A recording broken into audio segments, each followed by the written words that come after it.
Hello everyone and welcome back to the channel for a game of Upfront.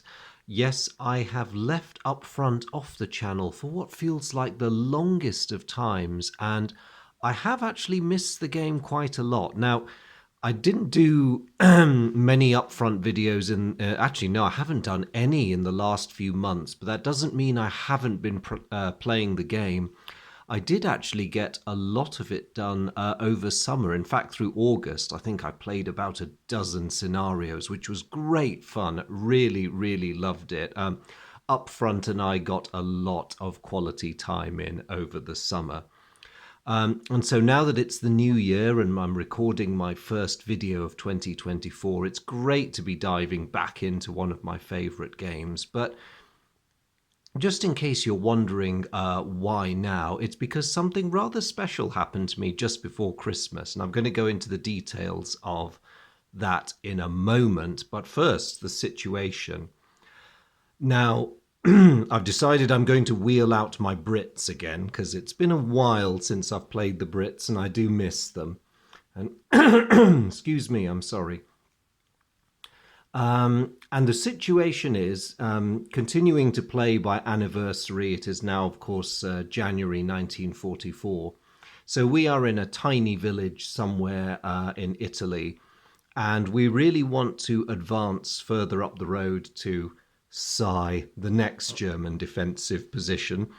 But our path is being blocked in the middle of this small village by a rather well fortified German machine gun position, which is represented here by the pillbox. And so we've got a very small number of men. This is really just a German holding force, but they have got a rather formidable MMG over there. And of course, there's the infantry on the flanks in pretty good starting terrain, wanting to hold us up. Now, they know this is not going to be a battle they can win in the long run, but all they need to do is buy time. For my part, I've been given a pretty strong squad to have at them, including, thank goodness, a guy with a flamethrower. And the scenario conditions are that the British win if they clear the pillbox. That's all we need to do. And we do have a slight advantage in that a patrol has found a concealed approach, well, a partial approach to this German position, which is why my boys are starting at with range chit 2 counters. So it's going to be a quick hop to the German position, we hope, but we only have one deck of play to accomplish our mission in. If the Germans are still holding at the end of the deck and the British have not achieved their victory conditions, then the German holding action has been successful. So the Germans, with their very limited resources, have spread themselves out in a pretty sensible manner. Of course, the machine guns covering the centre, and they've spread a roughly equal number, well, it is an equal number of men out on the flanks in order to keep an eye on those approaches. Their only weak spot, if they've got one, are the two low morale guys, Schultz and Beck, who are hiding in the gully over there. Now, I mean, that's both a pro and a con, really. There is a weakness in the German position that I could try to exploit, and the Germans did have to set up first, so I did have that advantage. However, the danger is if I get too het up with trying to flank them when really I should just go in and let the flamethrower do what the flamethrower does best, I may end up wasting a fair bit of time, so we'll see how that pans out. For my part, I have decided to concentrate the main punch of my force into a single body. And if I can get away with it, really, I'm just going to ditch subtlety and I'm just going to ram these guys straight up at the position, obviously pausing to take cover because you don't really want to run at that thing unless you've got something decent to hide behind, and get rid of it with the flamer. Now, the more perceptive among you, in fact, probably all of you, will have noticed that I'm missing a rather crucial person in my squad. Got Corporal Barnard over there, Scarborough with his Bren gun, various other people. Where is the sergeant? And this brings me nicely to the marvelous thing I mentioned that happened back in December. So just before we went away for the Christmas holidays, I got a lovely, lovely package from the Miller family, Russ Miller and his family over in the United States. And they've been following my channel and enjoying it, which is a really, really huge honor. Thank you guys so much. But in this package, in addition to a really lovely letter that they sent me, was this brilliant portrait, which Russ Miller's daughter, Sarah, had drawn of me. Sarah, thank you so much. I love this picture. I think it's amazing. And as you all have probably noticed, my profile picture for the channel has changed. This gentleman is now me, and very glad I am of him too. So again, Sarah, thank you so much for the time and the effort and the just the sheer creativity that you have put into this. This is absolutely splendid, and I'm really, really touched. Thank you. But you know what, guys? The goodness did not stop there, because the Millers had also very, very kindly made me my very own unit card. Yup, Sergeant Choong is now a thing, and I am a squad leader in up front. So to answer your question as to where the British Sergeant is, well, he's right here, and I have been looking forward to my baptism of fire for some time now. So I'm just going to toddle off and join my squad. Those of you who know me well might chuckle at the fact that I'm heroically leading from the back, but, you know, it's my first time. I know the gallant Sergeant Vasey, who normally leads this squad, would probably have been in that position, but he and I have very different leadership styles, and I am going to try something different. And I freely admit I don't have the good sergeant's tactical acumen. I put that down to experience. Would Sergeant Vasey have covered that flank? Well, maybe he would, but again, he and I are very different people. So let's see how we go. A final thank you to the Millers for their huge, huge act of kindness. And thank you guys so much. I was really overwhelmed by all this. And of course, it gave me a reason to play up front again on camera. Not that I need an excuse, but awesome anyway. So wish me luck, everyone, because we're going in. Now, in the scenario I've slightly adapted for this, the defense goes first. Just so you all know, the Germans have access to the sniper and the minefield cards. I unfortunately do not. I treat them as cower cards.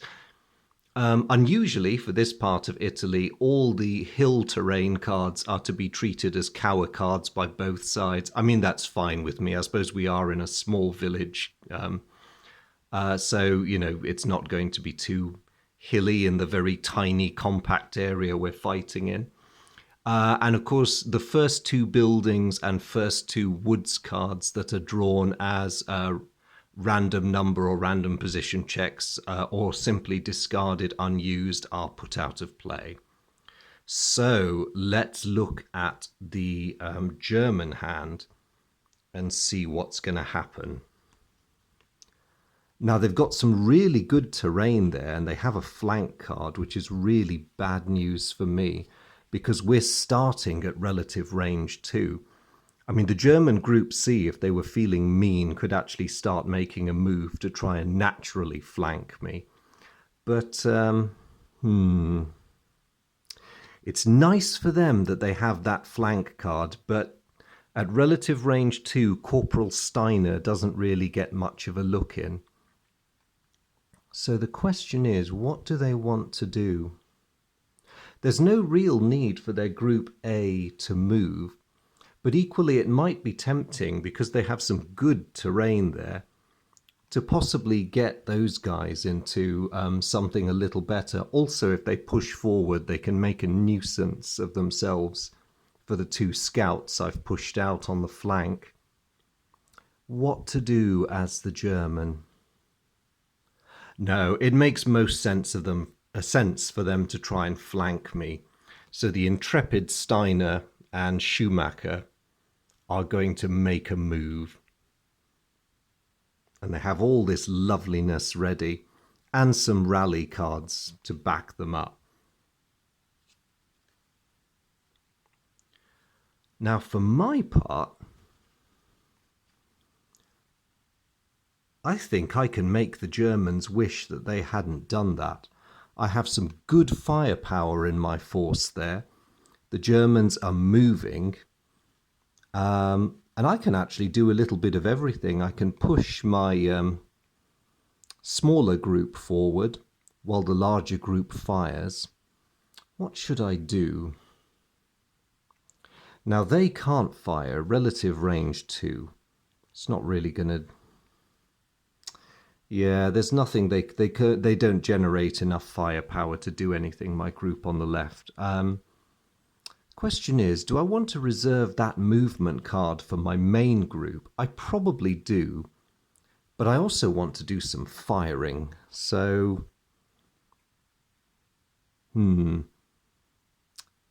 decisions. Let's see, I'm now at relative range 3 to their group C, so this could be quite brutal. 10, 11, 12, 13, 14 firepower points. Ow. We could actually make a mess.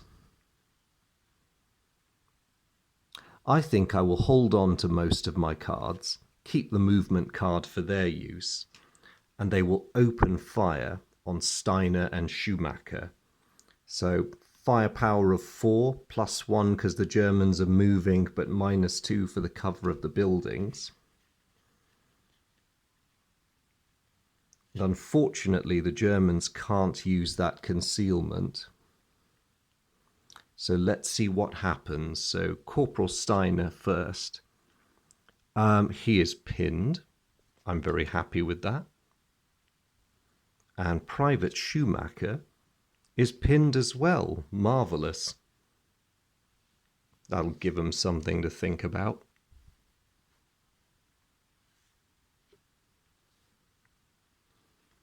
And I shall draw a card with much satisfaction. Ooh, even more shooty cards. Wonderful. Now, the Germans still don't have any firing opportunities. We've clearly approached from an angle they weren't quite anticipating, but that's not going to stop them maneuvering, unfortunately, and I think the most sensible course of action will be for Steiner and Schumacher, as soon as they come under fire, to get themselves into the cover of another building. Of course, hopefully, as far as they're concerned, they're at least in protection and no longer out in the open. And if I have the consideration to not fire at them next turn, then they can rally their men at their leisure. In fact, they have an excess of rally capability there. So they are going to be happy with that, except in the interests of wasting time and burning through the deck, and poor Germans, I should have remembered to do this for them on turn 1. Schultz and Beck, hearing the gunfire but having the morale ratings that they do, will decide that the best course of action is to try entrenching, and they do not manage it. Probably very sensibly keeping their heads down, to be honest. So they will draw a card, and that is the German turn. Now, looking back at my hand, I have pretty much the same choices I had the last turn. And I think... I mean, I could try shooting at the German pillbox, but that's really just going to be wasted gunfire. What I want to do is get up there. Question is, can I safely move? Because I don't have any terrain that offers me cover, so advancing straight towards it could be deadly, and I have to get all the way up to relative range 5. Not entirely sure if I have enough firepower factors in any one attack to pin those guys. No, it's a bit hard to tell, really. Now, unfortunately for me, simply breaking the German squad doesn't work in this scenario. So even if I killed off all or drove away all the men on the flanks, as long as that pillbox is occupied, I have not won the scenario. And in theory, I do not know what is in the German hand, so I am inclined towards caution, which means that maybe it is worth a shot at them. I can certainly manage that shot.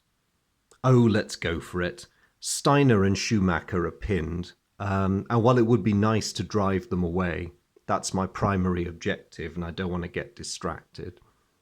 So I am going to open fire on the pillbox. So my firepower of 4 is instantly negated by the pillbox's defensive factor of 4. So Private Wittenberg is not bothered.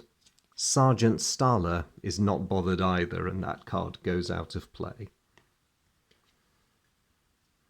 I suppose it was worth a try. Can't really fault the lads. They were on target, but that is a whopping great pillbox there. Nice to have the option of another movement card because we will want to sprint when our moment comes. Back to the Germans. Much to their frustration, there's still not going to be any firing taking place, but they can certainly rally Steiner and Schumacher.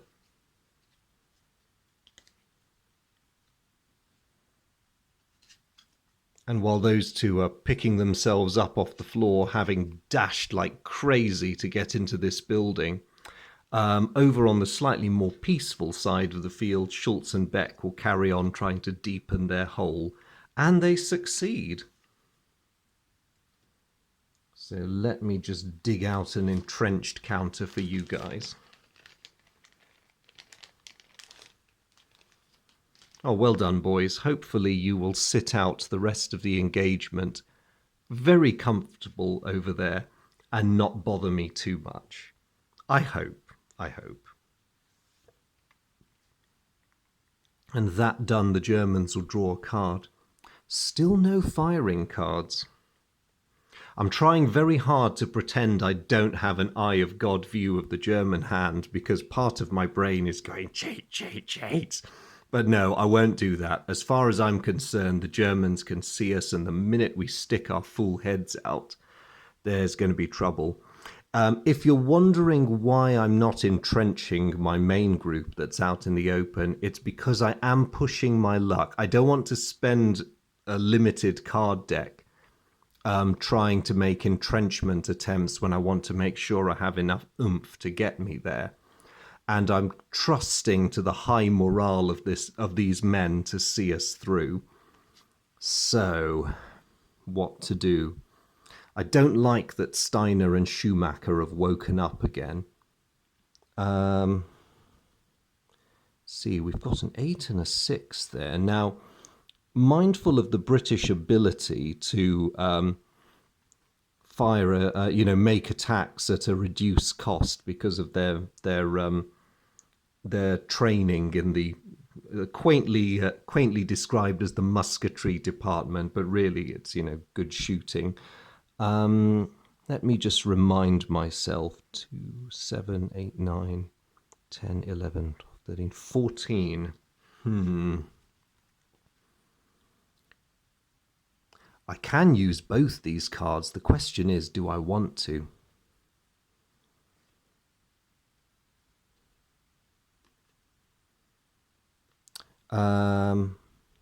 Do you know what? I will keep one in reserve. It's really tempting to just spray the Germans, but I'm a bit of a cautious soul. But I will try suppressing that pillbox again, because we may as well. So, Private Wittenberg. No, we do even worse than we did last turn. And Sergeant Staller, neither of them's bothered, and that goes out of play.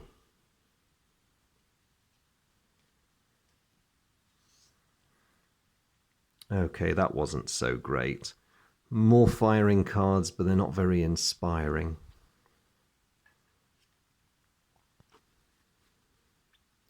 So over to the Germans. Now they're a bit stuck, really, because they really want to do stuff. But they've entrenched. They're in nice, man-made structures. What to do? I think the one card they really is of least use to them is the brush, so they're just going to discard that. And the British enjoy it. Oh no, I was afraid of that happening. The Germans will be having fun next turn. Meanwhile, me.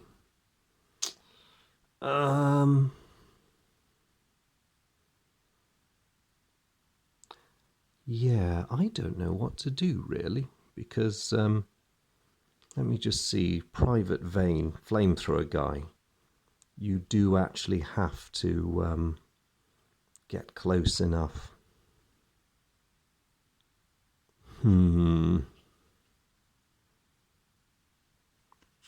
So I'm going to want to preserve at least one firing card for him.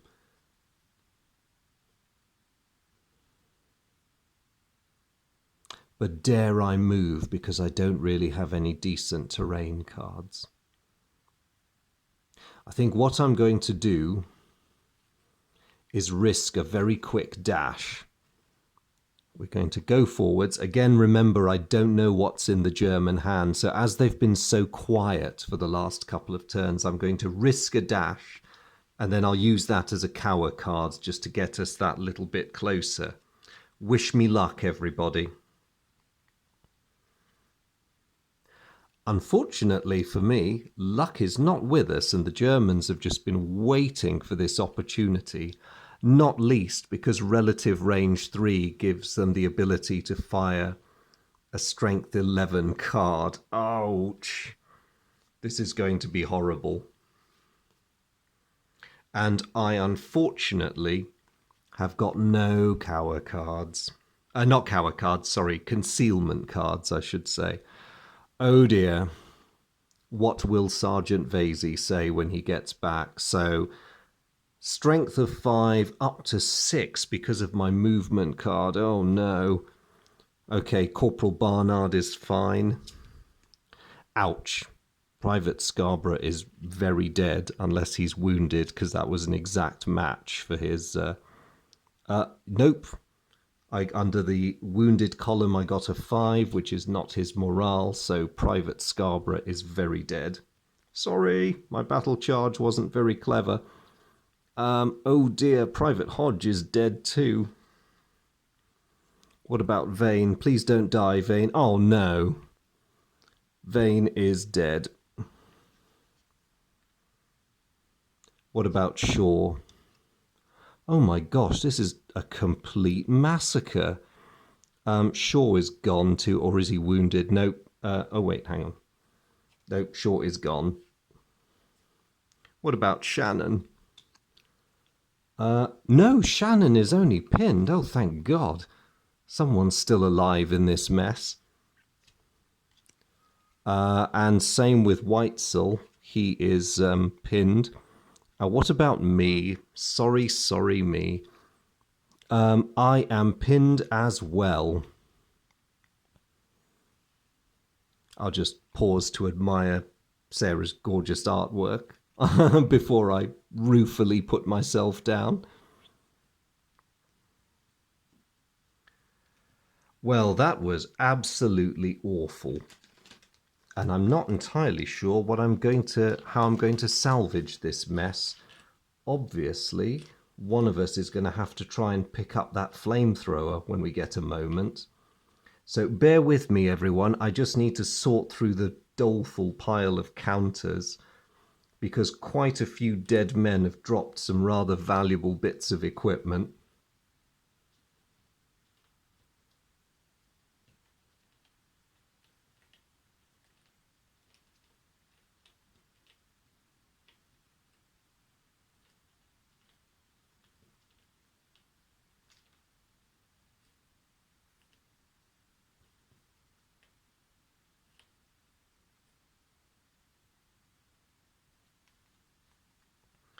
There we go, one pile of discarded equipment. Okay, that was really not nice. but the Germans can be well satisfied with that, as they wipe out half my Group B. Even worse, I do not have any rally cards. This is a very desperate situation. Oh dear. And I can't... Oh, I've got a reduced hand capacity as well because I'm pinned. Right, my only option, I think, is... do you know what? I am actually going to get my other group moving because we're going to need some support now. It's best if I get them in range where they can do some more effective shooting. Other problem, the moment I play a terrain card, we forego any chance at all of recovering that equipment. But if we stay out in the open and we stay moving, then we're probably dead men. So what to do? Now, if I were in a gamey mood, I would say it's worth just hanging around like that so we don't lose the stuff. But I don't think that's a decision someone would make if this were a real life situation. So I am going to sigh deeply and have everyone hit the dirt because it's better than moving. And we're just going to sadly forego any chance of getting that kit. Now, this does present me with a problem because even if I recover from this little debacle, which I, which I don't think I will, do we have enough strength to take out that pillbox? I don't believe we do, even if we manage to flank it artificially.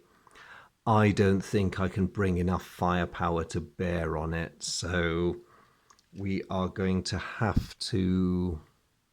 Actually, to be honest, after what's just happened, I think a withdrawal is really our only option. But you know what? The game is still young, relatively speaking, and I will play a few more rounds just to see how things develop, because to be perfectly honest, if the Germans knock off a couple of more of us in the near future, my squad will break anyway. So, what are they going to do? I think if I was them, and in the absence of further firing cards, now is the moment for Steiner and Schumacher to get moving again, because natural flanking fire to finish me off would be very satisfying for the Germans at this moment. So that is exactly what they're going to do. They're going to press forward. They've spotted a lovely defensible building over there, which they're going to go for. And they have the concealment cards. Now over to me. This is terrible. I mean, we are at relative range 5 now, which means that Corporal Barnard can actually pop at the Germans, perhaps quite ineffectively, but he'll do a show of defiance. So that's up to 2 because they're moving, but straight back down to 0 because they're moving amongst buildings. And also because the Germans don't want to take any chances on this one. They've reduced it to a -2, so let's see how this goes. Steiner is fine. Schumacher is fine. Oh dear.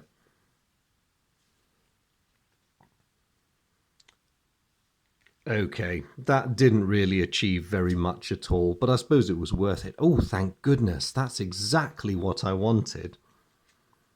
It may not be over just yet then. So the Germans, unsurprisingly, will take up their new position. And it's looking pretty dangerous for us now. But luckily for me, having had that one amazing burst of fire, they're going quiet again. What can I do? Well, this is a no-brainer in a way. That group can keep moving, but I'm going to rally all. I need every single man back on the ball. because we're pretty much cowering in what must be the town square or some other flat open area, with Germans all around us and that pillbox nowhere near being reduced. At least I'm back up to a hand size of 5 now that I'm no longer pinned. Oh no, really? So, what about the Germans? My ridiculous good fortune continues. They're going to discard that rally card because there's really nothing else they can do at the moment. Oh, did I say my ridiculous good fortune was continuing? That was very dim of me. Over to us then. Well, I am certainly playing the brush card on these guys. It's not as good as the woods, but, you know, gets us a bit closer and potentially gets us shooting at people. Now, there's a very clear and present danger to me right over there. And I think, given that they're unpinned, I might pepper them with fire just to try and discourage them from trying to kill me. So, 19, 11.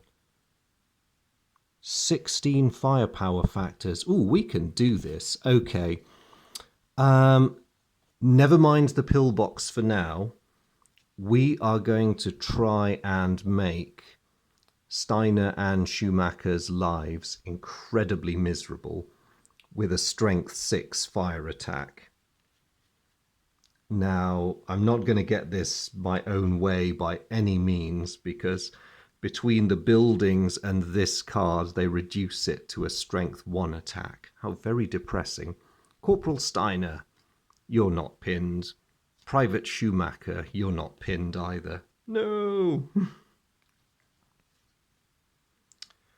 And that's pretty much all my options for now. Let's see. Oh well, that may come in useful, assuming we don't die. The Germans, again, no options. This is really good. But there is a sniper in the village who has evidently been woken up by all this firing and decides he would like to have a pop at my exposed main group. So he is going to be aiming at man number 3, which just so happens to be poor Private Weitzel over there. And he gets a 5. He's killed him. Oh, come on. Really? How unlucky can a squad get? So poor Weitzel crumples. And we are another man down.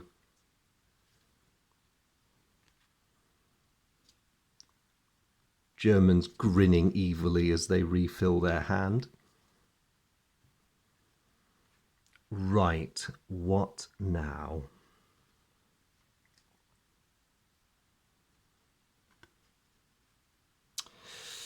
Well, our success in this endeavour, I was going to say hangs on a knife edge, but I think even that is just complete optimism now.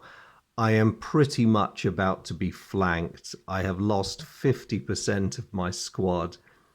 And there is, I think, no way, especially now that we've lost Weitzel as well, no way at all with the means at our disposal that we can take that pillbox. So just to complete a round of play, I shall play what I've got in this hand of cards, and then I'm going to say that we just withdraw and write this one off as a bad day. So these chaps, they've got 4 firepower factors against the pillbox, but there's no way they're going to penetrate that. I mean, it's just ridiculously over the top. It would have no effect, so we wouldn't play it anyway. I do have 13 firepower factors against Steiner and his mate there.